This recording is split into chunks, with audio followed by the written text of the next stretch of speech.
Elysium Prime was supposed to be paradise. Nestled in the outer reaches of the galaxy, it was one of humanity's proudest achievements, a shining beacon of progress and unity. Its skies shimmered with twin suns, its cities floated above oceans of silver mist, and its people lived lives of peace and prosperity. For decades, Elysium had thrived as a hub for trade, science, and diplomacy, welcoming visitors from across the stars. But all that changed in a single day. Captain Leora Vance stood on the bridge of her flagship, the Aegis Dawn, staring out at the horizon. She'd been stationed here for 5 years, tasked with protecting this jewel of the United Galactic Alliance, UGA. It wasn't glamorous work. Most days were spent patrolling empty space or escorting supply ships, but she loved it. This place felt like home. Her husband, Evan, worked as an engineer in the capital city, while their 2 children attended school near the orbital docks. Life was good, but something felt off today. The alarms blared suddenly, shattering the calm. Red lights flashed across the bridge, and the crew scrambled to their stations. "Report!" Leora barked, her voice sharp but controlled. "Unknown. Vessels entering our sector," said Lieutenant Harper, her fingers flying over the sensor's console. "They're moving fast, too fast." Leora frowned. Nothing should have been able to approach Elysium undetected. The colony's defense grid was state-of-the-art, designed to spot threats light years away. Yet these ships had slipped through, without warning. On the main screen, dozens of black shapes materialized against the backdrop of stars. They were sleek and insect-like, bristling with weapons. "Identify them," Leora ordered. Harper hesitated. "It's the Krylos Collective." Leora's heart sank. The Krylos were a mysterious alien species known for their hive mind structure. Humanity had encountered them centuries ago during early explorations of the galaxy. At first, relations had been tense, but over time, they'd settled into a fragile coexistence. Trade agreements were signed, embassies established, and mutual non-aggression pacts agreed upon. No one had expected trouble. Not now, not ever. "What are they doing here?" muttered Commander Ree, standing beside Leora. His face was pale, under the red glow of the alert lights. Before anyone could answer, the Krylos fleet opened fire. Bright blue beams lanced through space, striking Elysium's orbital defenses. Explosions lit up the void as satellites and gun platforms disintegrated. The colony below was defenseless. "Raise shields," Leora shouted. "All hands battle. Stations." The Aegis Dawn lurched forward, joining the handful of other ships in Elysium's modest defense fleet. Compared to the Krylos armada, they were hopelessly outnumbered. Still, Leora refused to give up. She ordered her crew to target the nearest enemy vessel, hoping to buy time for civilians to evacuate. Down on the surface, chaos erupted. People ran through the streets, screaming as plasma bolts rained down from orbit. Buildings collapsed. Fires spread, and the once pristine skyline turned into a hellscape. Evan Vance grabbed their kids and headed for the nearest shelter, praying Leora would come back alive. Back aboard the Aegis Dawn, the battle raged on. The Krylos ships moved with eerie precision, coordinating attacks so flawlessly it seemed impossible. Every shot found its mark. One by one, Elysium's defenders fell. Ships exploded in fiery bursts, sending debris spiraling into the void. "We're losing them," Harper cried, her voice trembling.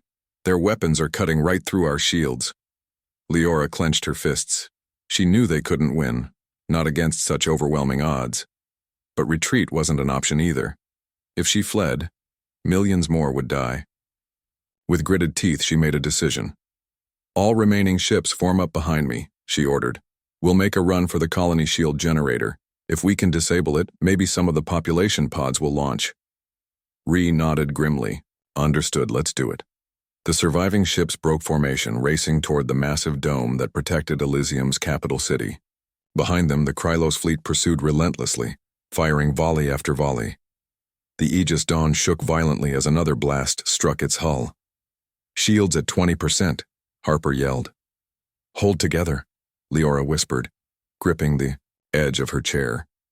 She glanced at the viewport where the shield generator loomed ahead. Just a little farther. Suddenly, a massive explosion rocked the ship.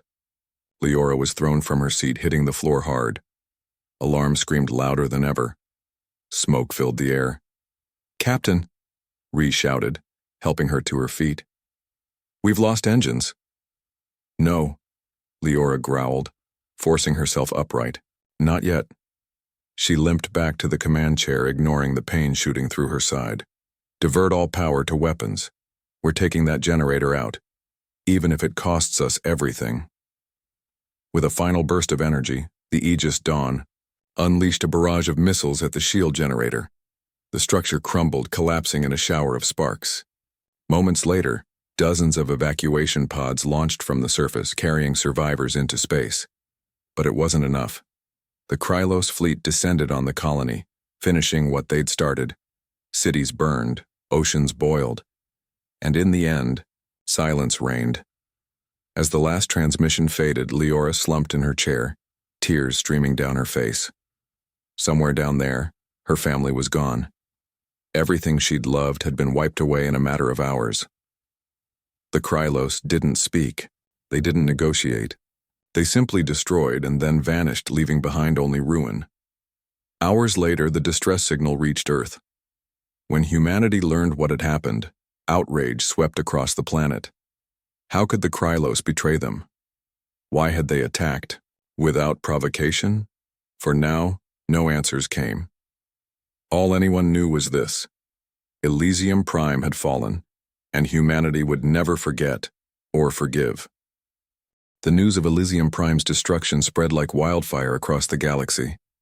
Within hours, every human colony, from bustling metropolises on Mars to remote mining outposts orbiting distant stars, was gripped by shock and grief. Images of burning cities and fleeing refugees filled the screens of billions. The attack wasn't just an act of war, it was a declaration that humanity's days of peace were over. On Earth, the United Galactic Alliance, UGA, convened an emergency council, meeting in Geneva. Leaders from every corner of human civilization gathered in the Grand Assembly Hall, their faces pale with anger and disbelief. At the center of the room stood Chancellor Elise Marlowe, her sharp eyes scanning the crowd. She tapped the podium, lightly, bringing the murmurs to a halt. "Silence," she said, her voice steady but heavy with emotion. "We are here because one of our brightest colonies has been wiped off the map, millions of lives lost, families torn apart, and for what? No warning, no explanation, just annihilation." Her words hung in the air, echoing off the marble walls. Behind her, holographic displays showed footage of the devastation. Crumbling towers, charred landscapes, and lifeless bodies floating in the vacuum of space. Some delegates turned away, unable to look. Others clenched their fists, rage boiling beneath the surface. "What do we do now?" asked Senator Marcus Hale, his voice cracking slightly. He represented Elysium Prime in the council and had lost close friends in the attack. "Do we sit back and let this happen again? Or do we strike back?" Before anyone could respond, General Elias Kane stepped forward. Tall and imposing, with silver hair and a permanent scowl etched into his face, Kane was the UGA's top military strategist. His reputation as a hardliner made him both feared and respected. "We strike back," he growled, slamming his fist onto the table. "And not just with a few ships or token gestures.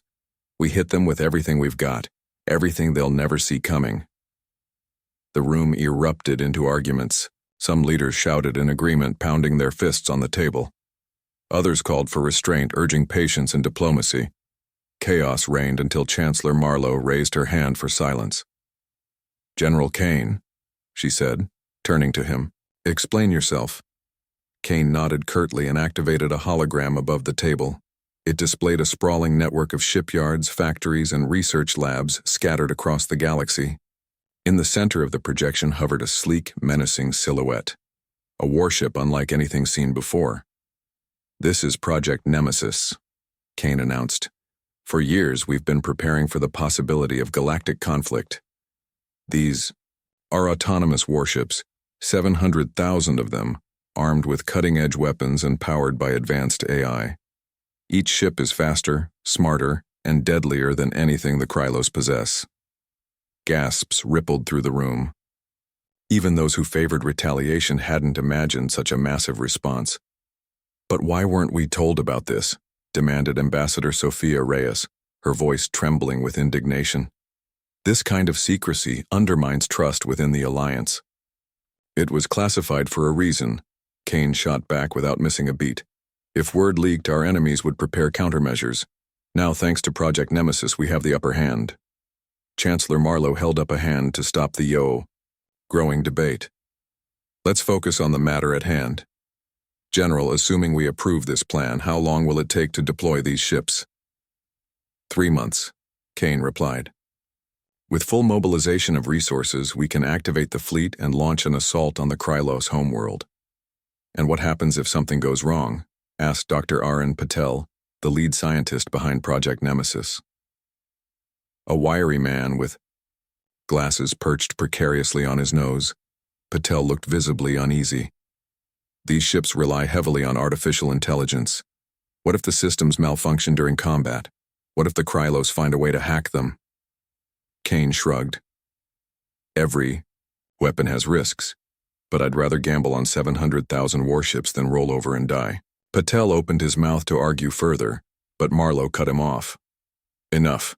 We need to make a decision, and quickly. Every moment we delay gives the Krylos time to fortify their defenses." As the council debated, Admiral Leora Vance sat quietly, in the back of the room. Promoted after her heroic efforts during the fall of Elysium Prime, she had become a symbol of resilience for humanity. Her face was gaunt, dark circles underlining her weary eyes, but her posture remained rigid and determined. She listened intently to the arguments around her, weighing each perspective.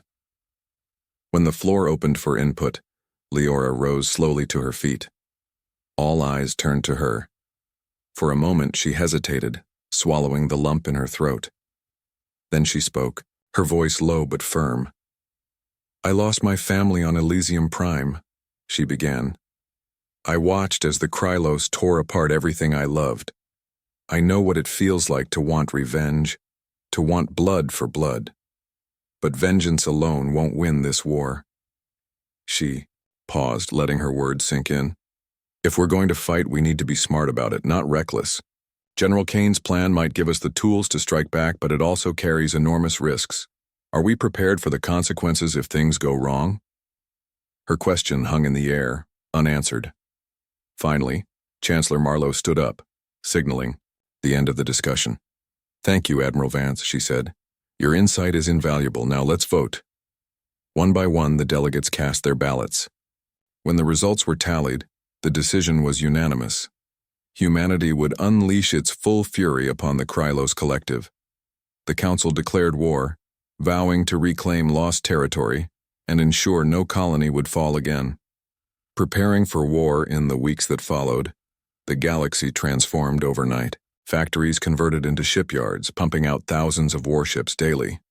Billions of workers labored tirelessly, building engines, forging armor, and programming AI cores.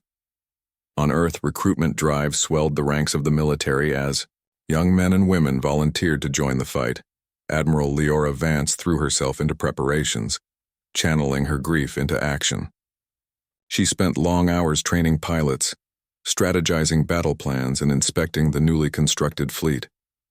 Despite her determination, moments of doubt crept in late at night when she lay awake in her quarters. Was revenge truly worth the cost? Could humanity ever recover from what was about to come? Meanwhile, Dr. Arun Patel worked around the clock to refine the warship's AI systems. Though he supported the war effort, he couldn't shake the feeling that unleashing such destructive power might spiral out of control. Late one evening, as he reviewed data in his lab, he received a visit from Captain Harper, Leora's former sensor officer. "You look like hell," Harper joked, handing him a cup of coffee. Patel chuckled weakly. "Thanks. That's exactly what I needed to hear." Harper leaned against the desk, her expression serious. "Listen, Doc, I know you're worried about the AI. So am I. But sometimes you gotta trust that people will use these tools wisely, right?" Patel sighed. "I hope so. Otherwise, we're just trading one disaster for another. Foreshadowing. Conflict as humanity geared up for war. Reconnaissance missions revealed troubling details about the Krylos defenses. Their borders were lined with heavily armed outposts and minefields designed to shred intruders. Worse still, intel suggested the Krylos were experimenting with new bioweapons capable of targeting human DNA. Despite these warnings, morale remained high. Posters plastered across cities proclaimed slogans like, "Reclaim our stars," and "No mercy for traitors." Civilians rallied behind the cause, donating supplies, volunteering for support roles, and cheering on departing fleets. But amid the fervor, whispers of dissent began to surface. Some questioned whether humanity was rushing blindly into catastrophe. Others wondered if the Krylos had acted alone, or if darker forces within humanity itself had played a role in provoking the attack. For now, though, none of that mattered. The warships were ready, the soldiers were trained, and humanity's thirst for vengeance burned brighter than ever. The galaxy hummed with activity as humanity prepared for the largest military operation in its history. Factories churned day and night, shipyards buzzed with workers, and supply chains stretched across star systems. The United Galactic Alliance, UGA, had committed everything it had to Project Nemesis, transforming the galaxy into one massive war machine. Admiral Leora Vance stood on the observation deck of the Forge Horizon, a sprawling orbital shipyard orbiting Mars. Below her, thousands of workers scurried like ants, assembling hulls, welding armor plating, and installing weapons systems. Row after row of sleek warships lined the docks, their black surfaces gleaming under artificial light. Each vessel was a masterpiece of engineering, fast, deadly, and equipped with cutting-edge AI. Leora crossed her arms, watching as another ship rolled off the assembly line. It was hard to believe that just months ago, she'd been fighting desperately to save Elysium Prime with only a handful of outdated cruisers. Now she commanded an armada so vast it could blot out the stars. But the scale of the operation didn't comfort her, it terrified her. Every ship represented lives at risk. Every bolt and beam carried the weight of humanity's future. And though she tried to focus on logistics and strategy, thoughts of Evan and her children haunted her dreams every night. "Admiral?" A voice called behind her. She turned to see Lieutenant Harper approaching, holding a datapad. "What is it?" "We've hit our production target ahead of schedule," Harper said, handing over the device. "All 700,000 ships are ready for deployment." Leora scanned the report, her eyes narrowing. "That's impressive, but what about the AI systems? Are they stable?" Harper hesitated. "Dr. Patel says they're functional. Not perfect, but functional." Leora sighed. She trusted Patel's expertise, but his warnings about potential malfunctions lingered in her mind. If even a fraction of the fleet's AI went rogue during battle, the consequences could be catastrophic. "Keep me updated," she said, "and tell Patel I want daily reports on system integrity." "Yes, ma'am." Harper saluted and hurried away. Life. During wartime, while the UGA focused on building the fleet, life changed dramatically for ordinary citizens. Billions of people were drafted into service, working long shifts in factories or training for combat roles. Families were separated as soldiers shipped out to distant bases, leaving loved ones behind. Children grew up without parents, and spouses waited anxiously for news from the front lines. On Earth, cities transformed into hubs of wartime activity. Streets once filled with laughter and music now echoed with the sounds of marching boots and roaring engines. Posters plastered walls everywhere, urging citizens to support the war effort. "Build more ships. Join the fight. No colony left behind." But not everyone embraced the cause. Protesters gathered in public squares, holding signs that read "Peace over war" and "Revenge won't bring them back." Some argued that humanity was rushing headlong into disaster, while others accused the UGA of hiding secrets about the Krylos attack. Among the skeptics was Dr. Aaron Patel, who found himself increasingly isolated as the war fever spread. He spent most of his time in his lab, tweaking algorithms and running simulations to ensure the AI wouldn't fail under pressure. But no matter how many tests he ran, doubts gnawed at him. Late one evening, Patel stared at a holographic display showing the neural pathways of the Warships AI. Something felt off.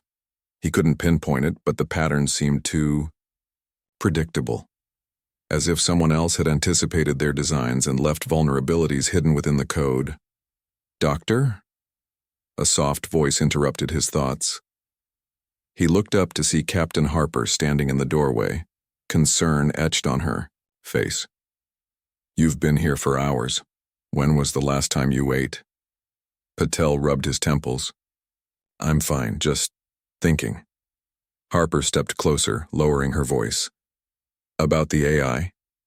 He nodded. "Something's not right. I can feel it, but I can't prove it." "What do you think it means?" "I don't know yet. Maybe nothing. Or maybe—" He trailed off, shaking his head. "Never mind. Forget I said anything." Harper frowned but didn't press further. Instead, she placed a hand on his shoulder. "Get some rest, okay? We need you sharp." Patel managed a weak smile. "Thanks, Harper." Training and strategy. As the fleet neared completion, Admiral Leora Vance turned her attention to training. Pilots and crew members practiced tirelessly, simulating battles against virtual Krylos fleets. Commanders studied reconnaissance data, analyzing enemy tactics and weaknesses. One afternoon, Leora addressed a group of officers in a briefing room aboard the Forge Horizon. Holograms of Krylos ships floated above the table, rotating slowly as she spoke. "Their strength lies in coordination," she explained. "They move as a single unit, anticipating each other's actions. To beat them, we'll need to disrupt that unity." "How do we do that?" asked Commander Rhee, seated nearby. "We use speed and unpredictability," Leora replied. "Our ships are faster than theirs, and our AI can process information quicker. Hit them hard, then pull back before they regroup. Force them to scatter." "And if the AI glitches?" Rhee pressed. Leoral met his gaze steadily. "Then we rely on human ingenuity. This isn't just a war of machines. It's a war of wills. We fight smarter, harder, and longer than they expect. That's how we win." Her words resonated with the officers, sparking determination in their eyes. For the first time since Elysium Prime fell, they felt a glimmer of hope. Foreshadowing conflict, despite the progress, troubling signs emerged. Recon missions revealed that the Krylos had fortified their borders with minefields and armed outposts. Intelligence reports suggested they were experimenting with bioweapons designed to target human DNA, a chilling development that raised questions about their true intentions. Back on Earth, whispers of conspiracy began to surface. Some claimed the Krylos hadn't acted alone, that rogue factions within humanity had manipulated them into attacking. Others speculated that the UGA itself had provoked the conflict to consolidate power. Admiral Leora Vance dismissed these rumors as paranoia, focusing instead on the mission ahead. But deep down she wondered, what if there was truth to them? What if the war wasn't as straightforward as it seemed? For now, though, there was no turning back. The fleet was ready. Humanity's resolve burned brighter than ever, and soon, the galaxy would witness the full might of 700,000 warships unleashed upon the Krylos Collective. The galaxy held its breath as humanity's greatest fleet prepared to strike. For weeks, the 700,000 warships had been gathering at the edge of Krylos-controlled space, hidden behind layers of stealth fields and decoy signals. Admiral Leora Vance stood on the bridge of her flagship, the Aegis Dawn, staring at the holographic map projected above the command table. Every star system along the route was marked with red dots, enemy outposts, minefields, and ambush zones. "Are we ready?" she asked, turning to Commander Rhee. Rhee nodded grimly. "As ready as we'll ever be." Leora took a deep breath. There was no turning back now. This was it, the moment humanity would either reclaim its honor or suffer total annihilation. She gave the order. "All ships, advance." The first clash, the fleet surged forward, engines blazing like fireflies against the cold void of space. At first, everything seemed eerily quiet. No resistance, No alarms, just the hum of the ship's systems and the distant glow of stars. But then, without warning, the Krylos struck. Dozens of enemy vessels erupted from hyperspace, surrounding the human fleet in seconds. Their insect-like ships moved with terrifying precision, firing glowing blue beams that tore through shields and armor alike. Explosions lit up the darkness as hundreds of human ships were destroyed almost instantly. "Evasive maneuvers," Leora shouted. "Break formation and scatter." The warships obeyed, splitting into smaller groups to avoid being overwhelmed. Pilots executed high-speed twists and turns, dodging plasma bolts while returning fire. The AI-guided weapon systems locked onto targets with ruthless efficiency, but the sheer number of Krylos ships made it impossible to keep up. Lieutenant Harper's voice crackled over the comms. "Admiral, they're using swarming tactics. They're everywhere."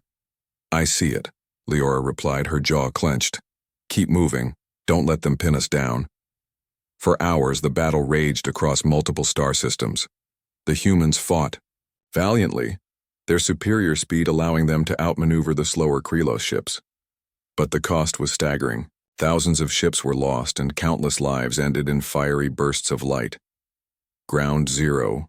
While the fleet battled in space, ground forces landed on key Krylos planets to dismantle their infrastructure. Among them was Captain Marcus Hale, AI, grizzled veteran who'd volunteered for the mission despite knowing the odds. His dropship descended through thick clouds of ash and smoke, landing near a massive hive structure, the heart of the Krylos collective consciousness. "This place gives me the creeps," muttered one of his soldiers as they disembarked. Hale adjusted his helmet. "Stay sharp. We're here to destroy it, not sightsee." Inside the hive, the air was thick with an eerie buzzing sound. Walls pulsed faintly, as if alive, and strange creatures scuttled in the shadows. Hale's team advanced cautiously, planting explosives along critical nodes. But as they reached the central chamber, they encountered something horrifying. "Sir," one soldier whispered, pointing ahead. Before them stood rows of tanks filled with grotesque hybrids, part human, part alien. Some twitched feebly, their eyes wide with terror. Others lay motionless, lifeless experiments abandoned by their creators. "What the hell is this?" Hale growled, his voice shaking. "They're using our people."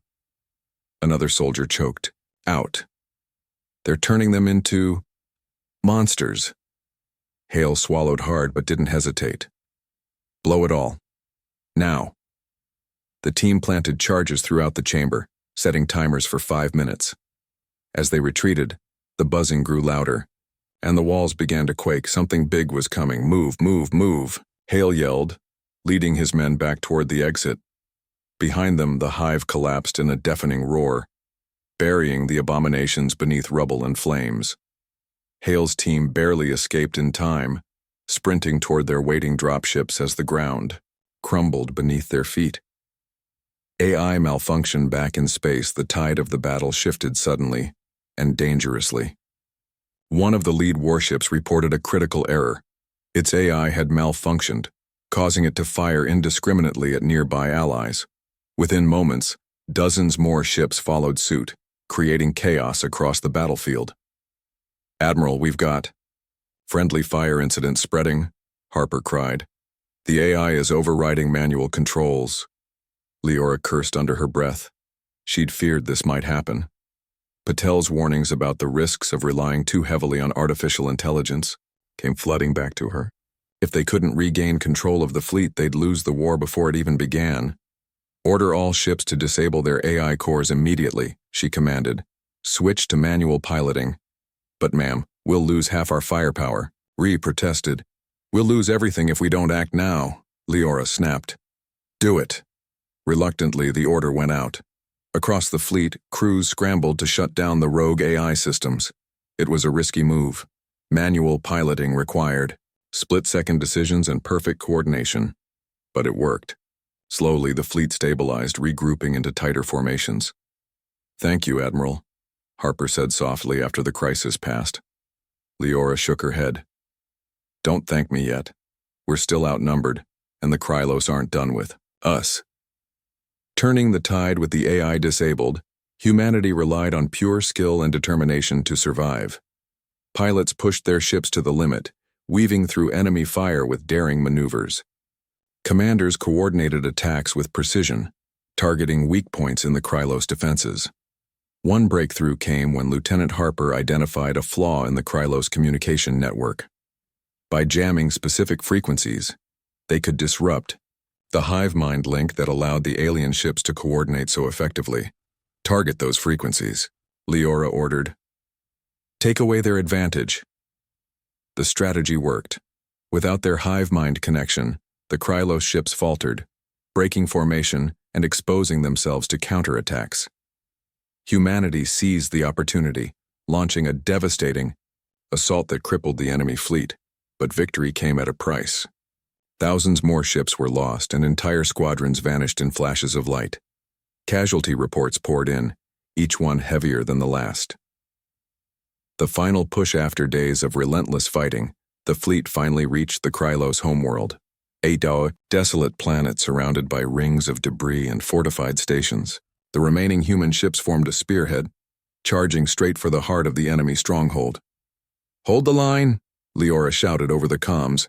"We're ending this today." The final battle was brutal. Plasma bolts streaked through, space like rain, lighting up the void with bursts of color. Ships collided in fiery explosions, sending shrapnel spinning in all directions. Ground forces clashed with Krylos warriors in fierce hand-to-hand combat, their weapons sparking in the dim light. Amid the chaos, Leora led the charge, her ship taking hit after hit but refusing to fall. Her voice echoed across the fleet, rallying. "The troops! For Elysium Prime," she cried. "For every colony they destroyed, for every life they stole, we fight, for revenge, for justice, for humanity." Her words ignited a surge of determination among the survivors.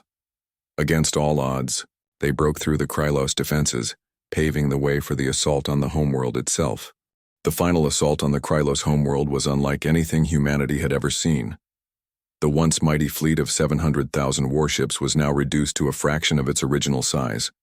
Barely 200,000 ships remained, but those that survived were battered, but unbroken, driven by a singular purpose: vengeance for Elysium Prime and every life lost. Admiral Leora Vance led the charge aboard the Aegis Dawn.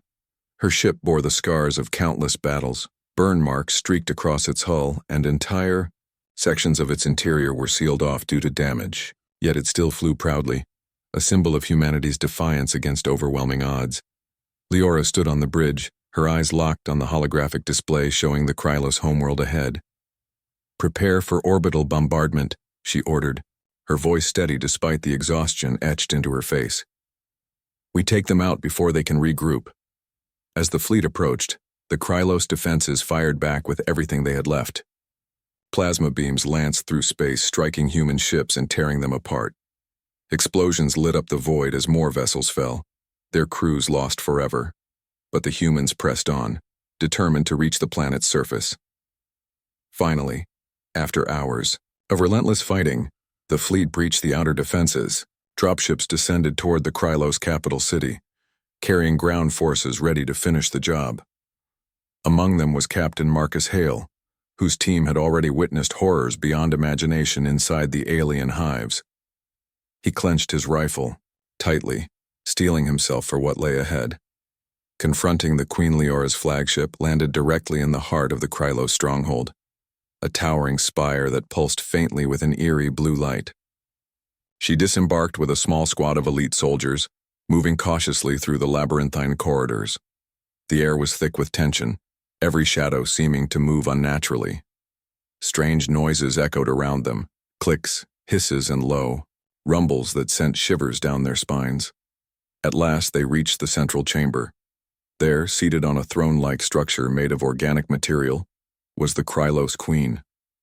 Unlike her drones, she was massive, her body segmented like an insect's, but covered in shimmering scales. Her many eyes glowed faintly, and when she spoke, her voice resonated deep within their minds. "You should not have come here," the Queen said, her tone calm but chilling. "Your destruction will only bring suffering." Leora stepped forward, raising her weapon. You started this war, you destroyed Elysium Prime. Now you'll pay for what you've done. The Queen tilted her head slightly, as if amused. Is that what you believe? That we attacked without cause? What else could it be? Leora demanded, her grip tightening on her rifle. You slaughtered millions of innocent people. The Queen hesitated, then let out a sound that might have been laughter. We did not act alone. We were coerced. Leora froze. Coerced? By whom? The Queen leaned closer, her glowing eyes boring into Leora's soul. By your own kind. Rogue factions within your United Galactic Alliance manipulated us, feeding false information and provoking us into attacking. They sought to weaken your leadership, to sow chaos among your colonies, and we, foolishly, played into their hands. For a moment, silence filled the chamber. Leora felt her chest tighten, her mind racing to process the revelation. Could it be true? Had humanity's greatest tragedy been orchestrated from within? No, she whispered, shaking her head. That's impossible. It is not, the Queen replied. Search your records. Follow the threads of deception. You will find the truth. A choice to make. Leora lowered her weapon slightly, torn between disbelief and anger. If the Queen was telling the truth, then humanity had been betrayed, not just by the Krylos, but by its own leaders. The thought sickened her. All the lives lost, all the pain endured, it had been for nothing. But there was no time to dwell on it. The battle outside raged on, and the decision rested squarely on her shoulders. Humanity had come here seeking revenge, but now she faced a choice. Destroy the Krylos completely, or offer them a chance at peace. She turned to her squad, meeting their eyes one by one. Each soldier looked weary but resolute, waiting for her command. Finally, she made her decision. We're not monsters, she said firmly. If they're willing to stand down, we'll spare them. Her words surprised even herself. After everything she'd endured, the loss of her family, the destruction of her home, she still chose mercy over vengeance.